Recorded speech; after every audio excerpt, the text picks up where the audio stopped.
नमस्कार दोस्तों, आप देख रहे हैं दर्पण स्टडी पॉइंट और मैं हूं आपका दोस्त रामनिवास अरुण। दोस्तों, आज हम शैव और भागवत धर्म से रिलेटेड कुछ क्वेश्चंस लेकर आए हैं। बहुत ही इम्पोर्टेंट क्वेश्चन हैं और आशा करते हैं कि आपके आगामी एग्ज़ाम में ये बहुत सारे क्वेश्चंस इम्पोर्टेंट साबित हों। तो चलिए स्टार्ट करते हैं आज का क्वेश्चंस शैव और भागवत धर्म से रिलेटेड। पहला क्वेश्चन, प्राचीन भारत के विश्वोत्पत्ति विषयक धारणाओं के अनुसार 4 युगों के चक्र का क्रम किस प्रकार है? ए द्वापर, कृत, त्रेता और कलि। बी कृत, त्रेता, द्वापर और कलि। सी त्रेता, द्वापर, कलि और कृत। और डी कृत, द्वापर, त्रेता और कलि। तो इसका आंसर हो जाएगा कृत, त्रेता, कृत, त्रेता, यानी बी ऑप्शन बी इसका आंसर हो जाएगा कृत, त्रेता, द्वापर और कलि। तो प्राचीन भारत की विश्वोत्पत्ति विषयक धारणाओं के अनुसार 4 युगों के जो क्रम है वो कृत का मतलब सतयुग, त्रेता, द्वापर और कलयुग। कलि का मतलब कलयुग। ये एक क्रम है। दूसरा क्वेश्चन, अर्धनारीश्वर मूर्ति में आधा शिव तथा आधा पार्वती किसका प्रतीक है? ए देवता और देवी का योग। बी पुरुष और नारी का योग। सी उपरोक्त किसी का नहीं। या डी देव और उसकी शक्ति का योग। तो ऑप्शन डी इसका आंसर हो जाएगा देव और उसकी शक्ति का योग। किस में है? अर्धनारीश्वर मूर्ति में। तो प्राचीन काल में अर्धनारीश्वर के रूप में भी शिव की कल्पना की गई है, जो पुरुष और प्रकृति यानी देव और उसकी शक्ति के योग को दर्शाता है। तो शिव और पार्वती की जो संयुक्त रूप से मूर्तियां जो गुप्त युग में और उसके परवर्ती युग में विशेष रूप से उकेरी गईं। इसी संयोग का वर्णन कालिदास ने भी कुमार संभव में अत्यंत यत्नपूर्वक किया है। शिव और पार्वती का परंपरा इतना तादात्म्य है हुआ कि दोनों की सन्निहित मूर्ति यानी अर्धनारीश्वर का रूप में समाज में चलन बढ़ गया। तीसरा, भागवत संप्रदाय के विकास में किसका योगदान, किसकी देन है, ऐसे बोल सकते हैं, योगदान अत्यधिक था? ए कुषाण, बी पार्थियन, सी गुप्त, डी हिंद यूनानी लोक। तो इसका जो आंसर हो जाएगा ऑप्शन सी गुप्त। भागवत तथा वैष्णव धर्म का जो चरमोत्कर्ष है गुप्त राजाओं के शासनकाल में हुआ। गुप्त नरेश हुए हैं, वैष्णव मतानुयायी थे, वैष्णव के मानने वाले। उन्होंने इसे अपना राजधर्म बनाया। अधिकांश गुप्त शासक परम भागवत की उपाधि धारण करते थे। विष्णु का जो वाहन है वो गरुड़ गुप्तों का राज्य चिन्ह हुआ करता था। चौथा क्वेश्चन देखते हैं, नैनार कौन थे? नैनार कौन थे? ए वैष्णव, बी शैव, सी शाक्त, डी शौर्योपासक। तो ऑप्शन बी इसका आंसर हो जाएगा शैव। नैनार जो थे शैव थे। पूर्व मध्यकाल में भक्ति भावना का जो प्रचार प्रसार है मुख्यतः दक्षिण भारत से विशेषकर तमिल भाषी क्षेत्र में हुआ। तमिल भाषी क्षेत्र में भक्ति भावना को लोकप्रिय बनाने में 2 संप्रदायों की सबसे बड़ी भूमिका रही। भगवान विष्णु की उपासना करने वाले विष्णु भक्त अलवार कहलाए और शिव की उपासना करने वाले शिव भक्त नैनार कहलाए। तो इन्होंने ईश्वर के प्रति व्यक्तिगत प्रेम और समर्पण से मोक्ष प्राप्ति का मार्ग बताया और जाति प्रथा और उसकी कठोरता का विशेष रूप से विरोध किया। फिर भी जाति प्रथा अभी तक गई नहीं है। ये समाज की विडंबना है, 21वीं सेंचुरी का एक कलंक बोल सकते हैं। इसको जितना जल्दी हो सके मिटना चाहिए। 5वां, वासुदेव कृष्ण की पूजा सर्वप्रथम प्रारंभ की थी? ए आभीरों ने, बी वैदिक आर्यों ने, सी भागवतों ने या डी तमिलों ने। तो ऑप्शन सी भागवतों ने, भागवतों ने। तो वैष्णव धर्म का जो प्रारंभिक रूप है भागवत धर्म के अंतर्गत देवकी पुत्र भगवान वासुदेव कृष्ण के पूजन में दर्शित होता है, जो संभवतः 6ठी शताब्दी ईसा पूर्व के पहले स्थापित हो चुका था। वासुदेव जो कृष्ण का प्रारंभिक नाम था, पाणिनि के युग में प्रचलित था। उस युग में वासुदेव की उपासना करने वाले वासुदेव यानी वासुदेवक या भागवत कहे जाते थे। छठा क्वेश्चन, निम्न में से किस देवता को कला में हल लिए प्रदर्शित किया गया है? ए कार्तिकेय, बी बलराम, सी कृष्ण या डी मैत्रेय। तो ऑप्शन बी बलराम। भारतीय सांस्कृतिक परंपरा के अनुसार कला में हल लिए कृष्ण के भाई बलराम को दर्शाया गया है। उन्हें हलधर के नाम से भी जाना जाता है। सातवां क्वेश्चन,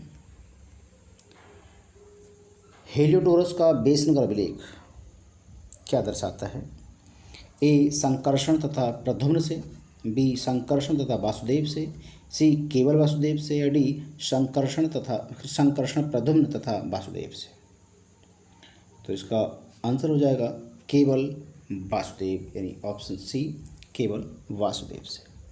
भागवत धर्म से संबद्ध प्रथम उपलब्ध प्रस्तर स्मारक विदिशा एमपी में है, बेसनगर का गरुड़ स्तंभ है।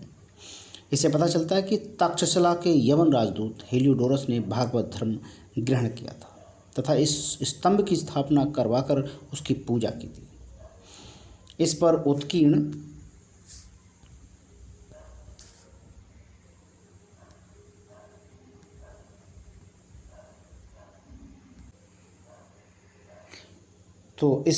उत्कीर्ण लेख में हेलियोडोरस को भागवत तथा वासुदेव को देव देवश अर्थात देवताओं का देवता कहा गया है। चलिए आगे बढ़ते हैं। इसका जो आंसर हो जाएगा ऑप्शन सी केवल वासुदेव। आठवां क्वेश्चन, विष्णु के किस अवतार से पृथ्वी का उद्धार करते हुए अंकित किया गया है? ए बाराह, बी कच्छप, सी नरसिंह, डी मत्स्य। तो इसका जो आंसर हो जाएगा ए वाराह। तो भगवान विष्णु ने दैत्यराज हिरण्याक्ष का वध करने के लिए वाराह का रूप धारण किया था और उसके चंगुल से धरती को छुड़ाया था। पौराणिक चित्रों में वाराह भगवान धरती को अपने दांतों के ऊपर संतुलित कर सागर से निकालते हुए दर्शाया गया है। तो इस अवतार में मानव शरीर पर वाराह का सिर और 4 हाथ हैं, जो कि भगवान विष्णु की तरह शंख, चक्र, गदा और पद्म लिए हुए दैत्य हिरण्याक्ष से युद्ध कर रहे हैं। चलिए आगे बढ़ते हैं। 9वां क्वेश्चन, निम्न में से कौन मोक्ष के साधन के रूप में ज्ञान, कर्म तथा भक्ति को समान महत्व देता है? ए भगवद गीता, बी अद्वैत वेदांत, सी मीमांसा या डी विशिष्ट द्वैतवाद वेदांत। तो ऑप्शन ए भगवत गीता। तो गीता में ज्ञान, कर्म और भक्ति को समान महत्व दिया गया है। भगवद गीता में भगवान कृष्ण के द्वारा निम्न के श्लोक में तीनों का महत्व प्रतिपादित किया है, जो इस प्रकार से ये तो सर्वाणि कर्माणि मयि सन्न्यस्य मत्पराः अनन्येनैव योगेन मां ध्यायन्त उपासने तेषामहं समृद्धता मृत्युं संसार सागरात् भवामि नाचिरात् पार्थ मयो वेशि चेतसा। मतलब ये हुआ कि श्लोक के माध्यम से कर्म, भक्ति तथा ज्ञान की महत्ता को प्रतिपादित किया गया है, जबकि अद्वैत वेदांत में शंकराचार्य ने केवल ब्रह्म को सत्य माना है, ईश्वर को नहीं। वेदांत में केवल भक्ति की प्रधानता है तथा विशिष्टाद्वैत वेदांत में भी केवल भक्ति को महत्व दिया गया है। मीमांसा केवल कर्म का प्रतिपादन करता है। 10वां क्वेश्चन, निम्नलिखित में से कौन प्रस्थान त्रयी में सम्मिलित नहीं है? ए ब्रह्मसूत्र, बी भगवद गीता, सी उपनिषद या डी भागवत। तो ऑप्शन डी भागवत। उपनिषद, ब्रह्मसूत्र और भगवत गीता को वेदांत की प्रस्थान त्रयी कहा जाता है क्योंकि ये वेदांत के सर्व प्रमुख ग्रंथ हैं। इनमें भी उपनिषद मूल प्रस्थान है और शेष दो उन पर आधारित माने जाते हैं। तो वेदांत के आचार्यों में जिन्होंने ब्रह्मसूत्र पर भाष्य लिखकर अपने अपने वेदांत संप्रदायों की प्रतिष्ठा की है उनमें शंकराचार्य सबसे प्राचीन है। 11वां क्वेश्चन, अधोलिखित में से कौन एक गीता की मुख्य शिक्षा है? क्वेश्चन नंबर 11, तो ए निष्काम कर्मयोग, बी कर्मयोग, सी ज्ञान योग, डी भक्ति योग या ई स्पर्श योग। तो इसका जो आंसर हो जाएगा निष्काम कर्मयोग, ऑप्शन ए निष्काम कर्मयोग। गीता का कर्मयोग निष्काम कर्मयोग है। निष्काम कर्मयोग का मतलब है कि हम कर्म को सदैव साध्य के रूप में देखें, उसे कभी भी साधन के रूप में ना ग्रहण करें। हम कर्म तो करें किंतु कर्म फल में आसक्ति ना रखें, मतलब कर्म करें फल की इच्छा ना करें।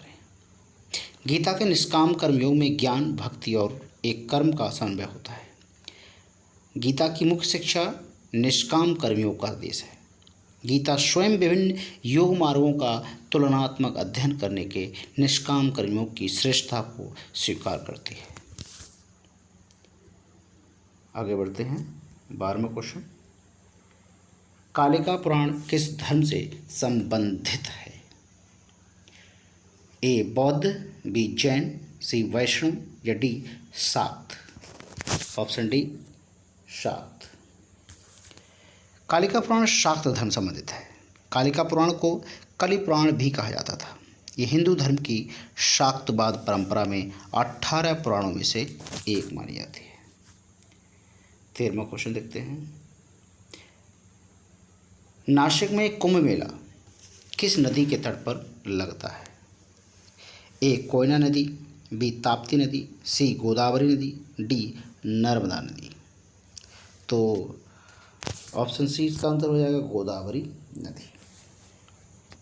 गोदावरी नदी। तो नासिक में प्रत्येक 12 वर्ष के अंतराल पर कुंभ मेला गोदावरी नदी के तट पर लगता है। ये नासिक के अतिरिक्त हरिद्वार में गंगा तट पर, प्रयाग में गंगा यमुना और विलुप्त हो चुकी सरस्वती के संगम पर और उज्जैन में क्षिप्रा नदी के तट पर लगता है।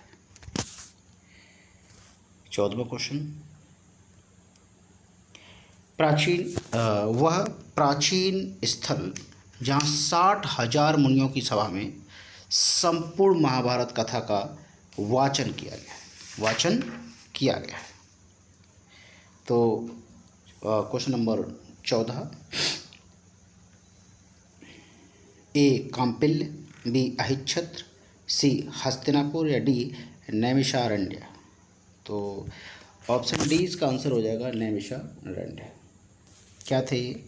तो उत्तर प्रदेश के सीतापुर जिले के नैमिषारण्य में 60,000 मुनियों का निवास स्थान माना जाता है। यहीं पर सुत गोस्वामी ने शौनक और अन्य मुनियों के समक्ष संपूर्ण महाभारत कथा का वाचन तब किया था जब वे यज्ञ संपन्न कर रहे थे। इसके पूर्व महाभारत कथा का वाचन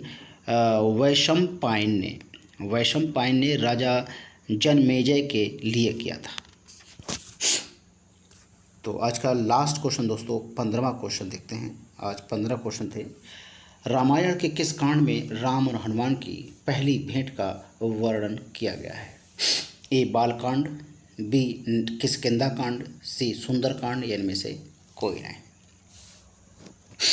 तो इसका जो आंसर हो जाएगा ऑप्शन बी किष्किंधा कांड। रामायण के रचयिता वाल्मीकि थे। संस्कृत भाषा में रचित इस आदि काव्य में कुल 7 कांड यानी अध्याय हैं। इसका चौथा कांड किष्किंधा कांड है, जिसमें राम और भगवान हनुमान की भेंट और बाली, बद और सुग्रीव के वानर शासक बनने का वर्णन मिलता है। तो दोस्तों ये थे आज के बहुत ही टॉप 15 क्वेश्चंस जो कि शैव और भागवत धर्म से संबंधित थे। आशा करते हैं कि आपको ये बहुत ज़्यादा पसंद आएंगे और हमारी ये आशा है कि आपके एग्ज़ाम में ये क्वेश्चंस फंसें। तो ये थे आज तक के 15 क्वेश्चन। अगर ये कंटेंट अच्छा लगा हो तो प्लीज़ हमारे चैनल को सब्सक्राइब कीजिएगा, लाइक कीजिएगा, कमेंट कीजिएगा और कोई सजेशन तो ज़रूर दीजिएगा। तो मिलते हैं कल एक नई वीडियो के साथ। बने रहिए हमारे साथ और देखते रहिए दर्पण स्टडी पॉइंट। धन्यवाद।